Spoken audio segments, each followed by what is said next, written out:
Bonjour, dans cette vidéo, nous allons voir comment réaliser la concaténation de deux listes, mais de façon récursive et en place. Alors, voilà notre première liste, je vais l'appeler L1. Donc, c'est une liste qui pointe vers le maillon de tête, comme ceci. Et voilà une deuxième liste qu'on va appeler L2. Voilà, je la fais toc. L2 va être ici. Et L2, c'est la liste qui pointe vers ce maillon-là. La concaténation des deux listes, en fait, ce qu'on souhaite réaliser, c'est une liste finale qui s'appellerait L3. Et je vous donne un exemple de liste, par exemple, ça serait, elle pointe vers ce maillon de tête, ensuite ça va au suivant, ainsi de suite. Et ce maillon-là, en fait, on casse cette liaison et on lie à ça. Et donc, on voit que la liste L3, avec ces modifications-là, ça représente bien la concaténation des deux listes précédentes, L1 et L2. Mais il se trouve qu'en fait, ça, c'est pas une solution correcte, puisqu'en fait, j'ai dit qu'on voulait une concaténation en place, c'est-à-dire on veut que L2 ne soit pas modifié, ce qui est le cas, puisque L2 pointe toujours vers la liste comme ceci. En revanche, L1 a été complètement modifié, puisque L1, qui valait cette liste-là au départ, est désormais cette liste-là. Donc L1 a été modifié. Donc cette solution n'est pas correcte. Ce qu'on souhaite, en fait, c'est une sorte de copie. Il faudrait qu'on ait une copie de L1, comme ça, de ces maillons-là. Il serait en dessous, et c'est la copie qu'on lirait à la liste L2, et c'est cette liste-là qui serait la liste L3. Voilà une solution correcte. Ok, maintenant qu'on a compris le problème, j'aimerais une concaténation, mais récursive. Alors, ce que je vous propose, c'est comment on peut imaginer une concaténation récursive entre L1 et L2.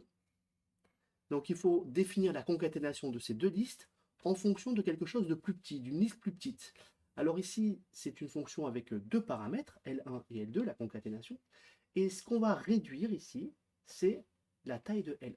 C'est-à-dire qu'en fait, on va réaliser une fonction récursive sur l'ensemble jaune en fonction de d'un appel récursif sur les listes vertes. D'accord? On a bien l'appel récursif qui est réalisé sur un paramètre plus petit, puisque il est réalisé sur la sous-liste verte qui est plus petite que la sous-liste jaune. Alors, ce qu'on peut voir dès maintenant, c'est qu'est-ce que c'est la concaténation de L1 et de L2, mais si L1 est vide. Ben, si L1 est vide, dans ce cas-là, le résultat, c'est si cette liste n'existe pas, en fait, il suffit que notre nouvelle liste pointe sur ce maillon-là. Donc en fait, il suffit que cette nouvelle liste pointe sur la même destination que L2. C'est-à-dire que la concaténation de L1 et L2, si L1 est vide, c'est L2. D'accord. Ok. Donc, hop, hop, c'est L2. Comme ceci. Maintenant, qu'est-ce que c'est la concaténation quand L1 n'est pas vide? Alors, si L1 n'est pas vide, la concaténation, en fait, c'est une nouvelle liste qui pointe vers ce maillon-là. Je change de couleur, tiens. Euh, bon, c'est une nouvelle liste qui pointe vers ce maillon-là. Donc, en fait, ça sera un nouveau maillon. Donc là, c'est vraiment un nouveau maillon. Donc, je crée, en fait, une nouvelle case. Alors, du coup, mon schéma est faux ici. Donc, voilà. Donc, je crée un nouveau maillon, mais qui contient exactement la même valeur que le maillon de tête. Donc en fait, ce maillon, il contient la valeur de tête. Alors comment j'accède à la valeur de tête? Puisque L1 n'est pas vide, c'est L1.valeur. Et ensuite, c'est sur quelle liste non voilà, donc c'est ça. Et ensuite, vers quoi va pointer ce maillon de tête? Eh ben, ce maillon de tête, il va pointer vers, regardez, la concaténation de cette liste verte avec cette liste verte là, avec L2. Donc en fait, ça va pointer vers la concaténation de ça, de L1 et L2. Donc j'appelle concaténation, d'accord? Mais sur quel paramètre? Ben, sur la première sous-liste verte, c'est L1 point suivant.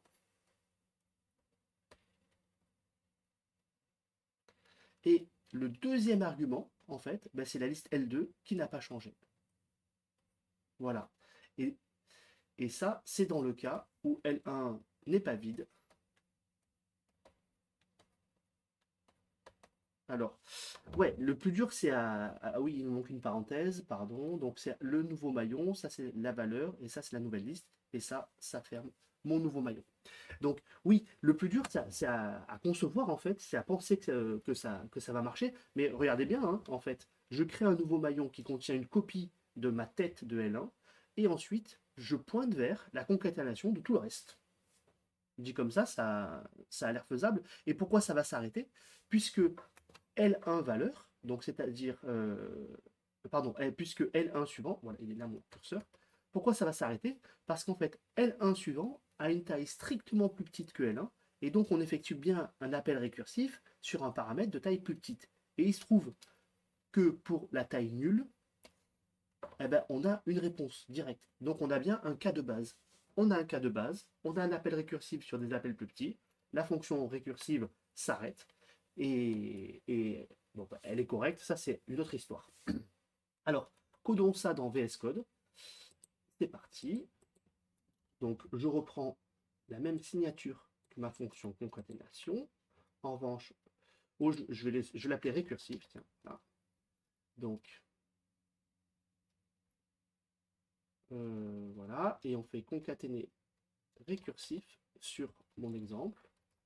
Alors, si L1 est vide, donc si L1 là, is none, dans ce cas-là, ben, on renvoie L2. Si on n'est pas dans le cas L1 qui est non, qu'est-ce qu'on renvoie? On renvoie un nouveau maillon qui contient la valeur de tête de L1 et qui pointe vers une nouvelle liste qui est la concaténation de L1 suivant avec L2.